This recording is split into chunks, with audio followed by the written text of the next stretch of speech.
Aujourd'hui, nous allons aborder le sujet de la voyance, le spiritisme, les diseuses de bonne aventure et l'astrologie. De nombreuses personnes s'adonnent à ces pratiques sans même comprendre réellement ce que c'est et leurs origines. Nous allons donc voir ensemble les dangers spirituels et les effets néfastes que cela peut engendrer. Et nous verrons que dit la Bible à ce sujet. Avant de commencer mes bien-aimés, je vous invite à vous abonner et à liker et à activer la cloche de notification, ainsi vous ne manquerez aucune de nos prochaines vidéos. Je vous souhaite un excellent visionnage. La voyance ou les diseuses de bonne aventure est le fait de percevoir des informations sur le passé, le présent ou l'avenir d'une autre personne. Les voyants, également connus sous le nom de devins ou de médiums, utilisent souvent des techniques comme la lecture des cartes de tarot, la lecture des lignes de la main et d'autres formes de divination pour fournir des informations supposées sur l'avenir. Le spiritisme est le fait d'entrer en contact avec les morts et de communiquer avec eux. Le mouvement spiritisme prend énormément d'ampleur au début du XIXe siècle et dans des pays tels que le Brésil, l'Argentine, l'Espagne, l'Italie, la Russie et dans d'autres pays où il a continué à évoluer et à se diversifier. L'astrologie est une discipline qui étudie l'influence présumée des astres sur les individus et les événements terrestres. Elle se base sur la position et le mouvement des planètes et des étoiles, ainsi que sur les signes du zodiaque pour fournir des informations et prédire l'avenir.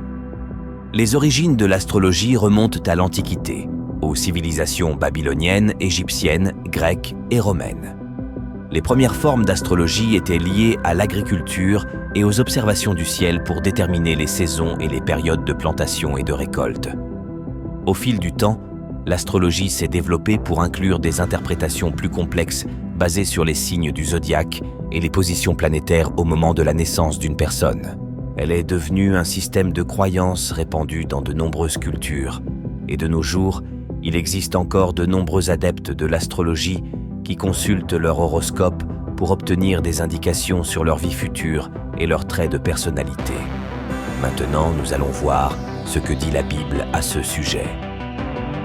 Dans Deutéronome, chapitre 18, verset 10, « On ne trouve chez toi personne qui fasse passer son fils ou sa fille par le feu, personne qui exerce le métier de devin, d'astrologue, d'augure, de magicien, d'enchanteur, personne qui consulte ceux qui évoquent les esprits ou disent la bonne aventure, personne qui interroge les morts. » Mes frères et sœurs, il est important de comprendre que ces pratiques ne sont pas récentes, car la Bible les condamnait déjà il y a plus de 4000 ans.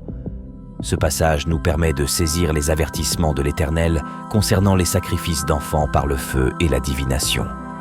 Ces pratiques étaient répandues parmi les nations païennes de l'époque qui vouaient un culte à Moloch, une divinité associée au monde souterrain et aux morts. Vous me direz, mais quel est le rapport entre le sacrifice d'enfants et la divination et en quoi cela nous concerne aujourd'hui? Restez bien connectés, mes bien-aimés, car l'un ne va pas sans l'autre, retenez bien cela, car c'est important pour la suite.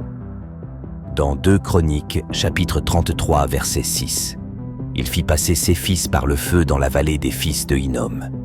Il observait les nuages et les serpents pour en tirer des pronostics, il s'adonnait à la magie et il établit des gens qui évoquaient les esprits et qui prédisaient l'avenir. Il fit de plus en plus ce qui est mal aux yeux de l'Éternel, afin de l'irriter. » En réalité, le sacrifice est une forme de commerce avec les démons. Dans ces 2 versets, on retrouve cette idée d'échange équivalent. L'esprit mauvais offre une prétendue révélation en échange d'un sacrifice humain, et pas n'importe lequel. Il est clair que chaque fois, il s'agit d'un être cher, que ce soit son fils ou sa fille. 2 Rois chapitre 17, verset 17. Ils firent passer par le feu leurs fils et leurs filles. Ils se livrèrent à la divination et aux enchantements, et ils se vendirent pour faire ce qui est mal aux yeux de l'Éternel, afin de l'irriter.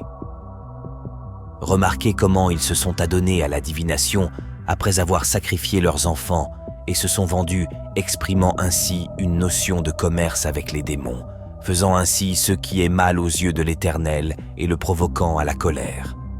Nous voyons bien ici que l'Éternel a en horreur toutes ces pratiques. Mais bien aimé, la magie, la voyance, l'astrologie et le spiritisme, toutes ces pratiques font partie de l'occultisme. L'occultisme concerne une recherche de connaissances, des pratiques mystérieuses portant sur l'au-delà et peu connues du grand public. Les adeptes de l'occultisme sont pour la plupart du temps en recherche d'un moyen d'accéder à des réalités cachées ou de développer des capacités spéciales surnaturelles. Le mot « occulte » a ses racines dans le latin « occultus », qui signifie « caché », « secret » et « mystérieux ». L'occultisme implique une connexion avec des forces cachées, mais il est important de se demander si ces forces sont néfastes et de comprendre leur origine. Les origines de la voyance, du spiritisme et de l'astrologie remontent à des époques très anciennes, où les êtres humains cherchaient des réponses et des explications aux mystères de la vie et de l'univers. Nous allons examiner, mes frères et sœurs, ceux qui opposent le christianisme et ses pratiques, en nous appuyant sur les enseignements de la Bible. Nous chercherons à comprendre pourquoi il est considéré comme inapproprié de placer sa confiance principale en l'astrologie, la voyance et le spiritisme plutôt qu'à l'Éternel. Dans la Bible, il y a plusieurs versets qui s'opposent à l'astrologie, la voyance et le spiritisme. Ces pratiques sont souvent considérées comme étant en contradiction avec la foi chrétienne, car elles impliquent de chercher des réponses spirituelles en dehors de Dieu et de sa parole.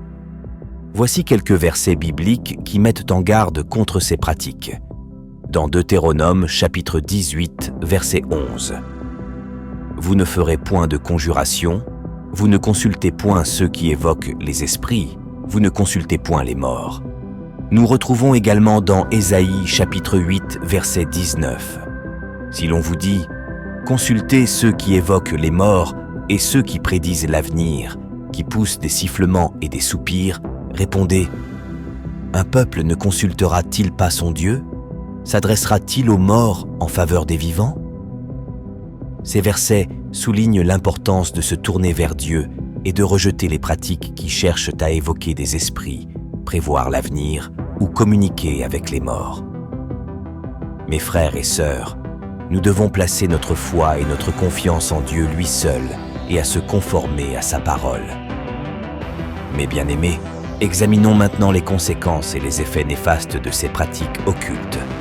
Ces pratiques sont bien présentes dans notre société à l'ère du New Age, une société où l'occultisme devient de plus en plus présent et énormément mis en avant. Dans ce milieu, il y a des personnes qui prétendent avoir un don afin d'arnaquer les gens dans le but de s'enrichir. Ce sont simplement des charlatans. Cependant, certaines personnes pratiquent sérieusement ces méthodes et les utilisent à des fins sataniques. Les pratiques de divination sont souvent attribuées à des esprits impurs qui influencent celui qui prédit l'avenir en lui fournissant les informations dont il a besoin pour ses prédictions. Celui-ci pense avoir un don, cependant ce n'est pas toujours le cas.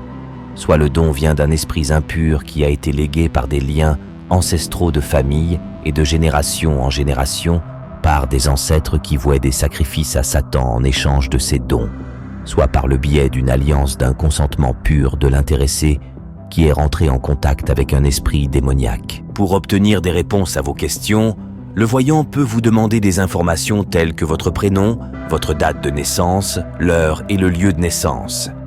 Ces références sont utilisées par des esprits impurs pour établir une sorte de lien spirituel avec vous, ouvrant ainsi des portes spirituelles dans votre subconscient à votre insu. Dans un premier temps, vous pourriez ne rien y voir de mal. La voyante vous donnera des informations précises sur votre passé, ce qui renforcera votre confiance en elle. Cependant, elle vous donnera également des informations négatives sur votre avenir pour vous effrayer et susciter votre curiosité. Et pour en savoir plus, vous serez alors tenté de lui demander une solution. L'esprit de Satan qui habite le voyant lui transmettra alors ce que vous devriez faire pour éviter ces mauvaises prédictions. Ces suggestions pourraient être étranges, comme par exemple faire des incantations chaque soir ou allumer une bougie à une certaine heure chez vous. Sans hésiter, vous pourriez les suivre, sans vous rendre compte que vous invitez des esprits destructeurs dans votre vie ainsi que dans votre maison. Le spiritisme est une pratique très dangereuse. Cette tentative d'établir un contact avec le monde des esprits ouvre également des portes spirituelles à des entités malveillantes qui pourraient persister et tourmenter les individus qui les ont contactés. En effet, de nombreux témoignages rapportent que des personnes ayant expérimenté le spiritisme ont par la suite sombré dans des états de déséquilibre mental, pouvant être qualifiés de folie. Je vais vous partager quelques petits extraits de témoignages des conséquences du spiritisme. Je m'appelle Farah et je vais vous faire part de mon témoignage. Après avoir essayé des pratiques ésotériques et le spiritisme, j'ai été plongée dans une obscurité effrayante. La nuit, chez moi, j'entendais des voix étranges qui semblaient venir d'ailleurs. Une fois, en me reposant, j'ai senti mon lit se soulever, comme si une force invisible tentait de me saisir. Une autre nuit, alors que j'étais seule chez moi, j'ai reçu un coup de poing brutal dans le dos pendant que je dormais. Et le sommier de mon lit s'est soudainement brisé sans explication. Les tableaux que j'avais accrochés au mur se décrochaient fréquemment, provoquant un bruit atroce qui me terrifiait. La détresse émotionnelle que j'ai ressentie était indescriptible et je me suis sentie plongée dans de la dépression et de l'anxiété sans raison apparente. Mes proches ne comprenaient pas ce que je traversais et j'ai eu du mal à trouver du soutien auprès d'eux. Ils pensaient que j'hallucinais et me conseillaient de trouver un petit ami pour me distraire. Mon seul refuge a été de consulter une psychologue pour essayer de comprendre ce qui m'arrivait. Mes frères et sœurs, il est essentiel de prendre en compte cet avertissement et de se méfier des conséquences potentiellement négatives que de telles pratiques pourraient entraîner. Le spiritisme et toute cette activité liée au paranormal, au monde invisible ainsi que les astres, toutes ces pratiques ésotériques sont nocifs et destructeurs pour l'être humain. Dans Deutéronome chapitre 18 versets 10 à 11, il est écrit « On ne trouvera chez toi personne qui fasse passer son fils ou sa fille par le feu, personne qui scrute les présages ou pratique l'astrologie, l'incantation, l'enchantement, personne qui use de magie, interroge les spectres et les esprits ou consulte les morts. Mes bien-aimés, lorsque vous regardez votre horoscope quotidien, sans le savoir, vous mettez votre confiance en des démons. Comme je l'ai dit précédemment, toutes ces pratiques tiennent leurs racines anciennes dans des croyances païennes babyloniennes. L'idée selon laquelle chaque signe du zodiaque serait associé à un démon spécifique a été révélée par des occultistes tels qu'Eliphas Lévi. Il a découvert cette notion dans un texte fondateur traitant des chefs démoniaques du zodiaque, issu d'un manuscrit non publié intitulé Memlecheti Alaal, qui signifie « le royaume de Dieu », initialement rédigé par un astrologue persan du nom de Amahalzel. Par la suite, Rabbi Shomer a acquis ce manuscrit et l'a traduit en hébreu. Eliphas Lévi considérait que les esprits démoniaques du manuscrit sont les représentants des énergies descendantes des signes du zodiaque. Les noms des démons associés à chaque signe du zodiaque, tels que vous les connaissez aujourd'hui, sont des constructions basées sur ces croyances ésotériques tirées des manuscrits.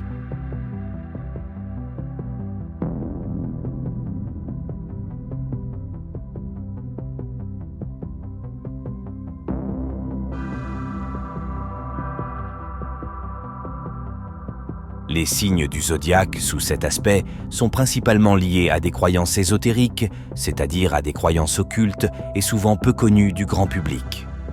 Bien que nous ne savons pas si cela reste un mythe ou une réalité, la Bible nous met clairement en garde contre ces agissements. Nous devons savoir que ce qui est contraire à la parole de Dieu est néfaste pour nous. La société nous parle ouvertement de magie, d'astrologie et de voyance. Il en parle à la télévision, à la radio, nous trouvons des prospectus dans nos boîtes aux lettres et ainsi que sur des applications mobiles. Elles sont promues partout et surtout comme inoffensifs et bénéfiques pour ceux qui voudraient connaître leur destinée. Voyez-vous, mes bien-aimés, dans le monde dans lequel nous vivons, Tout est bon pour nous éloigner de la parole de Dieu, en qui nous devons trouver refuge et nous édifier. Soyons prudents et attentifs à la parole de Dieu. Il est important de savoir qu'avec l'astrologie, on risque une dépendance et cette dépendance se crée déjà par le simple coup d'œil à l'horoscope du jour.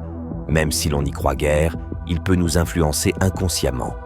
Si on s'appuie trop sur son horoscope quotidien ou au présage de la voyante, sans réfléchir par soi-même, on risque de perdre sa capacité de pensée critique et d'initiative normale. Cela peut entraîner une paralysie mentale due à la peur et à l'anxiété, voire également de l'addiction, et même conduire à se tourner vers la divination.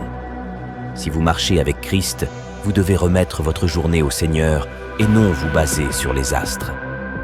Certaines personnes peuvent prendre des décisions importantes dans leur vie, comme des choix de carrière, relations amoureuses, déménagement, situation familiale, tout cela en fonction des conseils de l'astrologue ou de la voyante. Ce qui peut être risqué ou irrationnel, voire dangereux pour votre destinée, et vous conduire à la destruction totale de votre propre avenir. Voici le témoignage de Claudia. Salut, je m'appelle Claudia et j'ai 27 ans. Laissez-moi vous raconter mon histoire, je vais vraiment être brève. Voilà, ce qui s'est passé il y a déjà 2 ans de cela, j'avais rencontré quelqu'un. Un homme qui semblait être une bonne personne, et nous envisagions de fonder une famille ensemble. J'ai consulté une voyante qui a tiré les cartes, m'annonçant que cette fois-ci, c'était le bon choix. J'étais ravie, mais malheureusement, au fil du temps, mon copain s'est révélé être très violent. Malgré les avertissements de mes proches, qui m'encourageaient à quitter cet homme, je me raccrochais aux prédictions des astres, persuadée que la voyante avait dit la vérité sur notre relation. Finalement, un jour, mon petit ami m'a maltraitée si violemment que je me suis retrouvée hospitalisée dans un état critique. Cette tragique expérience a été pour moi une prise de conscience. J'ai réalisé que me fier aveuglément aux prédictions de la voyante pouvait être dangereux et m'empêcher de prendre des décisions importantes pour ma propre sécurité et mon bien-être. Mais bien-aimés, la Bible nous avertit de ne pas mettre notre confiance en l'homme dans le livre des psaumes. Chapitre 118, verset 8. Mieux vaut mettre sa confiance en l'Éternel que de se confier en l'homme. Quand l'horoscope vous aura prédit une chose négative et que vous l'approprierez, cela vous arrivera. Car la Bible enseigne une loi spirituelle qui ferait de nos craintes une porte ouverte à Satan pour détruire nos vies. Voici la preuve de ce verset dans le livre de Job, chapitre 3, verset 25. « Ce que je crains, c'est ce qui m'arrive. Ce que je redoute, c'est ce qui m'atteint. » De nombreuses personnes ayant pratiqué ces activités ont développé divers symptômes à la fois psychiques, physiques et spirituels, pouvant même toucher leurs proches, conjoints, parents, enfants et j'en passe. Au niveau physique, ces symptômes comprennent des tourments, des oppressions, des angoisses, une paralysie du sommeil, des cauchemars répétés et des visites nocturnes. Il peut y avoir une envie persistante de fuir en utilisant des substances comme des antidépresseurs, de l'alcool, du tabac ou des drogues. Des dépendances au monde de la nuit, à la fornication et des maladies soudaines peuvent également survenir. Au niveau psychique, les personnes concernées peuvent devenir insensibles, égoïstes, se replier sur elles-mêmes, devenir querelleuses et colériques, avoir une sexualité exacerbée et anormale, ainsi que des tendances à la violence. Elles peuvent développer une dépendance croissante à ces pratiques occultes et fuir les responsabilités concrètes. Des sentiments de mélancolie, d'obsession, des cauchemars répétés, des crises d'angoisse, de la peur et des idées suicidaires sont également possibles. Au niveau spirituel, les conséquences peuvent inclure la disparition de la prière, l'incrédulité envers la parole de Dieu et l'Église, la haine envers l'Église et Dieu, ainsi que des pensées blasphématoires et pour des personnes mariées de commettre l'adultère. La Bible met en garde à plusieurs reprises de s'éloigner de telles pratiques nuisibles pour l'homme. Dans le livre de Lévitique, chapitre 19, au verset 30 et 1. « Ne vous tournez point vers ceux qui évoquent les esprits, ni vers les devins. Ne les recherchez point, de peur de vous souiller avec eux. Je suis l'Éternel, votre Dieu. » Mes frères et sœurs, que vous ayez pratiqué l'occultisme, que vous le pratiquiez toujours, que vous soyez croyant ou non, ou que vous ayez un proche ou un membre de votre famille qui a pratiqué, Il est important de manifester librement le désir d'être délivré de tous ces liens occultes. Vous devez prier, vous adresser à Dieu et lui demander de vous délivrer en brisant toutes les forteresses que l'ennemi a construites dans votre vie. Confessez et demandez pardon au Seigneur et reconnaissez que Jésus-Christ est votre Seigneur et Sauveur, le seul et unique Dieu en qui vous croyez et en qui vous placez toute votre confiance. Rapprochez-vous d'une église locale et cherchez celles et ceux qui ont un ministère de délivrance dans l'église pour qu'ils vous fassent la prière de délivrance. Il est important de rompre fermement et définitivement avec toute forme de pratique occulte et détruire tous les supports matériels qui peuvent y contribuer, livres, pendules, boules de cristal, cartes de tarot, formules, horoscopes, des pierres, images ou bijoux représentant votre signe astral, gris-gris ou autres objets de superstition. Mes frères et sœurs, laissez-moi prier pour vous. Voici ma prière pour vous aujourd'hui. Cher Père Céleste, je me tiens devant toi au nom de Jésus-Christ, reconnaissant ta toute-puissance en tant que créateur du ciel et de la terre. Je viens repentant de toute implication ou association avec des pratiques occultes, qu'elles soient conscientes ou inconscientes, et je renonce à tout lien ou connexion avec les ténèbres. Sous l'autorité de Jésus-Christ, je brise maintenant et coupe tous les liens d'âmes impies, les malédictions, les sortilèges et les liens spirituels formés par le biais d'activités occultes. Au nom de Jésus-Christ, je commande à toute influence démoniaque et à toute force oppressive d'être liée et chassée. Je proclame que je suis protégé par le sang précieux de Jésus-Christ, qui me purifie de toute injustice. Je renonce à tous les faux dieux, à l'idolâtrie ou esprits démoniaques auxquels je me suis tourné par le passé, et je consacre désormais mon cœur et ma vie exclusivement à l'adoration et au service de ton saint nom. Merci, Seigneur, pour ta miséricorde et ta grâce infinie. Amen. Mes bien-aimés, n'hésitez pas à laisser un commentaire si vous avez vécu des expériences similaires et n'hésitez pas à partager la vidéo si vous connaissez quelqu'un qui pourrait être concerné par le sujet. Si vous avez apprécié la vidéo, n'oubliez pas de vous abonner, de mettre un like et d'activer la cloche de notification pour être averti de nos prochaines vidéos. Soyez bénis et à bientôt.